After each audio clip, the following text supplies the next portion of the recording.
So here's Advanced Dungeons and Dragons Oriental Adventures by Gary Gygax. I found this book easy to use, and I will say that the only problem we really had for the game was the monetary system.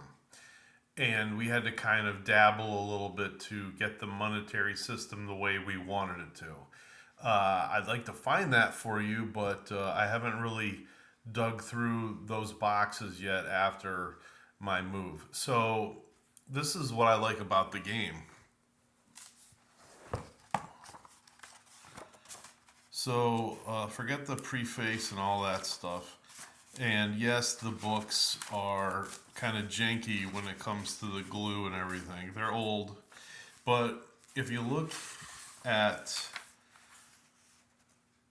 the tables for strength and all the attributes, they're almost exactly like how the player's handbook is set up. So, in that sense, it's very good. And I just want you to notice that no, there wasn't a mistake um, for dexterity. It should be +3 for attacking reaction adjustment for 18 dexterity. The second edition book has some different numbers there.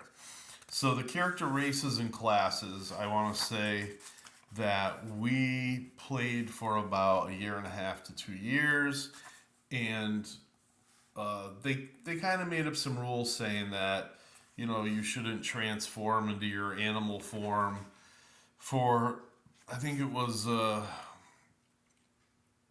Hanagayoki, Gayokai, whatever. But they ended up not really using too much of that. It's got the Barbarian, which is similar to the first edition Barbarian. It's got the Bushi, which is a fighter. The Kensai, which again is another type of fighter. All of these have a lot of bonuses, so you don't want the characters that are going to be rolled to have too high of stats. The Kensai, they get all sorts of bonuses. Again, I think another type of fighter. The monk's interesting because you can either use the monk martial arts kit that it comes with, or if I can even find it within a reasonable amount of time. No? Okay. Anyway, there's several other martial arts that the monk can use, and very, very good. We're talking 2 attacks around, 1 die 10 damage. I mean, you don't get bonuses, but that's really good. The ninja is actually a tacked on class, which means that almost any class could be a ninja in disguise. And for every level, you're just getting an added 1 or 2 hit points when you go up a level.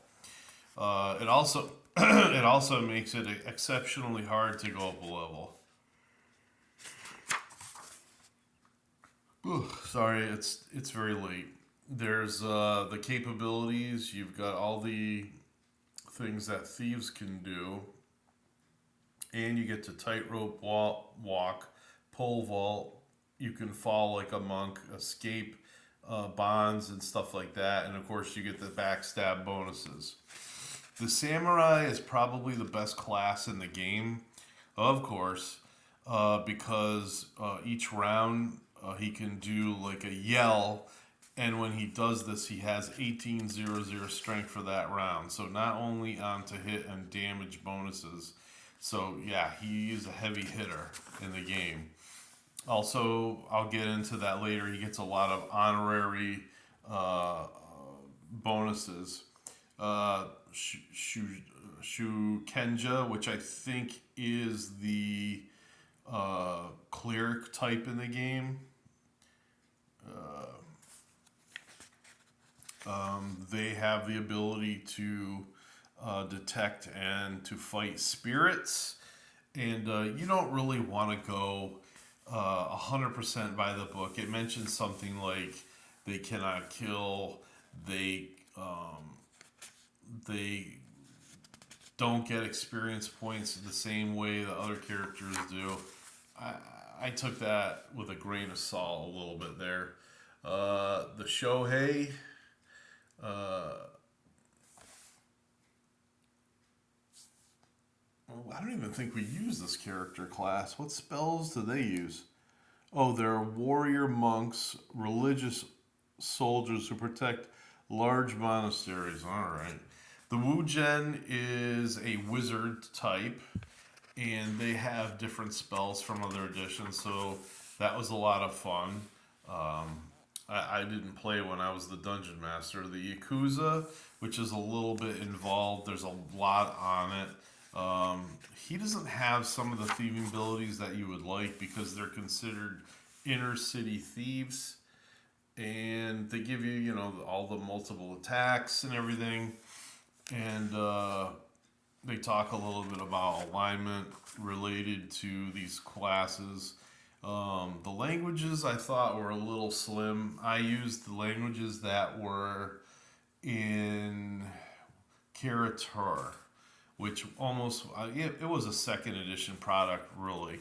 They talk a lot about Karatur in the back here, but really it didn't come into its own until they produced that box set. Uh, okay, now here we go. We've got the birth requirements by class. There's also some things you want to roll up here. Everybody probably belongs to the same clan or castle, and so you want to rank them. Everybody, of course, has to have a caste ranking, where they belong in the structure of the Diamos clan, or whatever you want to call it. Here we go. And then you roll on this table here for ancestry. Some of it's good, some of it's bad. Like their family could own a castle, they could be cursed. There's all sorts of things. And then some of them mean nothing. There's an honorary point system, and obviously samurai probably get the most, and they have to keep that. Any samurai and some of the other classes, if they fall below 0, they've got to commit suicide. Ancestry, you've also got this, birthrights.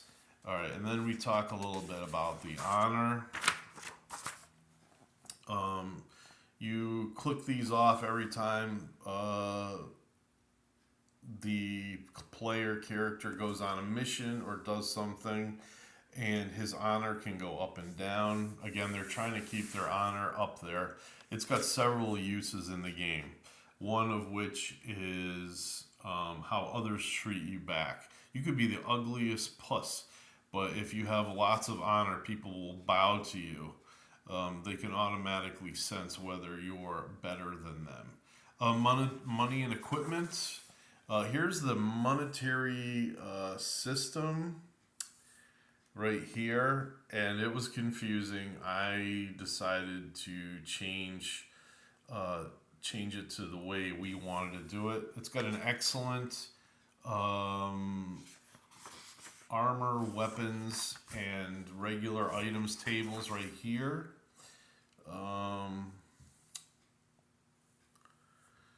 Here's your weapons. And of course, all the weapons are fairly different from other editions, which is nice. So here they give you these great pages because who really knows about the armor types of say Japan and Asia and all that. It's all that lacquered armor or whatever. It doesn't really protect much at all. And here's all the weapons, just really phenomenal. They give you a good description in the following pages. Excellent. Very well written, very well done. I know people have had problems. The proficiency system, we use the proficiencies in here, but I had players roll as if they were second edition proficiencies. In other words, the rules in here are vastly different. I wanted to keep the proficiency system simple the way it was. So all I did was kind of convert to what we were using. So that's how I suggest doing that. And then, of course, here's something in dark writing.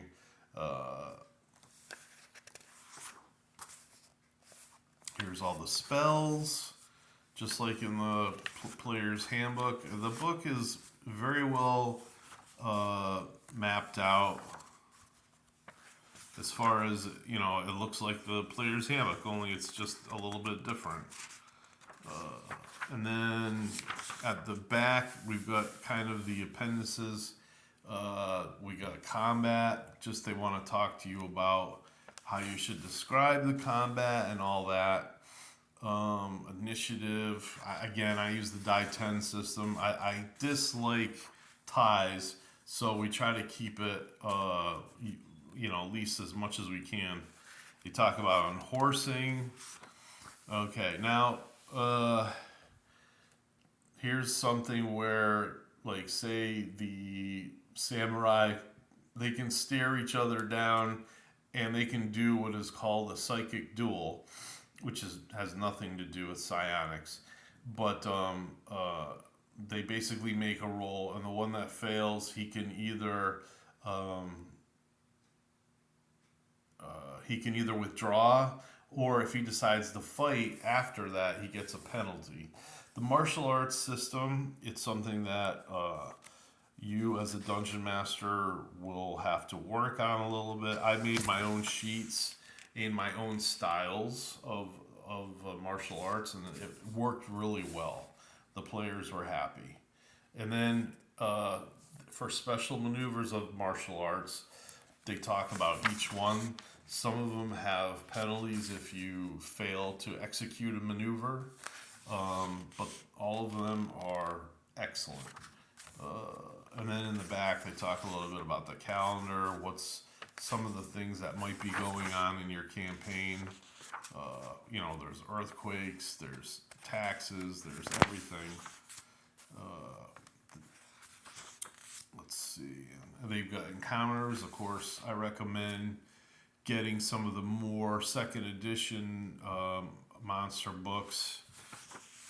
They got some of them here. We used Bakemono a lot. They're like the Asian type of goblins. Pretty good. Let's see. Yeah, they got monsters in here because there's not a whole lot as far as... You get to learn what the difference is between spirits and undead. Spirits are a little bit different. Any creature can be a spirit, but an undead only have a small chance of being a spiritual creature. There's differences in magic items. The weapons are going to be, you know, the Oriental ones that you see in the book, and not, you know, +2 longsword or whatever from the first edition. So they did make some special magic items. See, they do call it character, but they really don't give you a map or anything. They just have guidelines for you to probably make something. Of course, I didn't have to. We had our own maps. And they give you an outline of what a temple might look like, an important castle building. Finally, we have the family chart in back here, and the dungeon master is supposed to make a family tree of sorts, whether the family is honorable, dishonorable, so on and so forth. Yeah, this book is definitely seen some wear. It's been in my basement for years, but this is what we used, and it's really good. Have a great evening.